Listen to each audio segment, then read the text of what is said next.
In our shock, bitterness, and outrage, many Kenyans, leaders included, have lost sight of the context of this situation and the scale of the war on terror. Kenya is at war, and our enemy thrives on sowing panic and despondency in our hearts. We aid this enemy when we succumb to suspicion, fear, finger-pointing, and blame games. Terrorist efforts bear fruit 100-fold when we see things their way, with countenances of fear, anger, and despair. We become their unwitting accomplices when we doubt, and we come to their aid when we shout at each other. This is a war against Kenya and Kenyans. It is not a war against the Jubilee government or its leaders. It is a war that every one of us must fight. Our bickering only emboldens the enemy. Our national conversation, whatever its temper, is facilitated by our media. The media must step back from being an inert funnel of sentiments, opinions, and messages and become a true mediator and an honest broker of the national discourse. The media must not allow intemperate, intolerant, divisive, alarmist, and stigmatizing views. Ideas that profile and victimize communities and individuals serve the precise aims of our enemies. Media serving as a platform for incendiary and toxic interaction is dangerous for our nationhood. I urge the media to help Kenya develop a sober, bipartisan consensus on matters of national importance, where we may confer as a national family without sacrificing our democracy, freedom of opinion, or robust debate. Fellow Kenyans, I must address myself at this point to our Muslim community. Muslims are a hard-working and peaceful community. Their contribution to nation building is indispensable. We ask you to continue standing with your country and compatriots, as always, and not to give in to the desire of terrorists who wish to use your religion to manipulate and coerce all of us Kenyans. All Kenyans understand Islam to be a religion of peace because Allah is all gracious and merciful. Without a doubt, terrorists who claim to kill in the name of Allah are neither Muslims nor godly people, but rather deranged animals who have lost their souls and minds. We call on you to stay true to your religious tradition of tolerance and respect for all people. We depend on your support in our war against violent extremism and terror.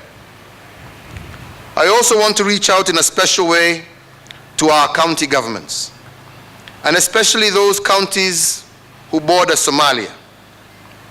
Let us never forget that as leaders, we are all sworn to protect the sovereignty of this nation.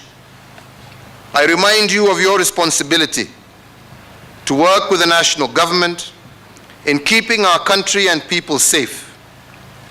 Your interaction with the grassroots places you at a vantage point for purposes of preventing attacks and peace building within and among our communities. As always, we will keep a listening ear at all times to take your input on board. Let us all pull together as one nation to confront the afflicted, to comfort the afflicted and bereaved, to confront the terrorists, and to build a stronger, more tranquil, and happier nation. Fellow Kenyans, as President and Commander-in-Chief of our Defense Forces, I too hurt with you and grieve with you very deeply. I am continuously consulting and continuously reviewing concrete strategies to make every part of this country safe for every Kenyan.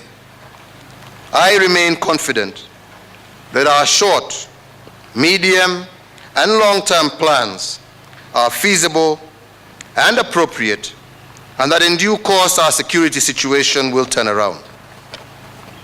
My government has invested heavily in terms of increasing the recruitment of security personnel, improving their welfare, providing vehicles for our security services, equipping them with the hardware and technology needed to keep Kenyans safe. We will continue to increase investment in this sector until our country and our citizens are secure. Despite this progress, we also acknowledge some weakness in our security architecture.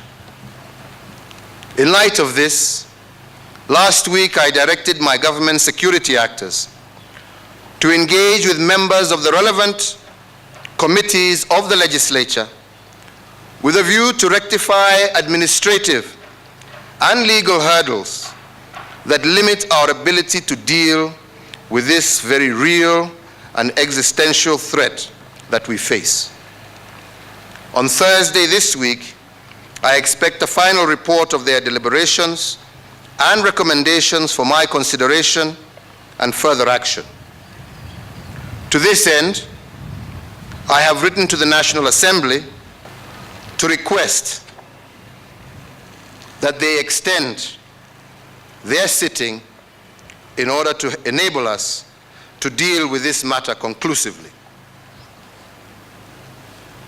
Recognizing that the war on terrorism requires all of us, I also call upon other arms of government, particularly the judiciary and the Office of the Director of Public Prosecutions, to work with us and to seal all gaps that hinder the effective operations to secure the country.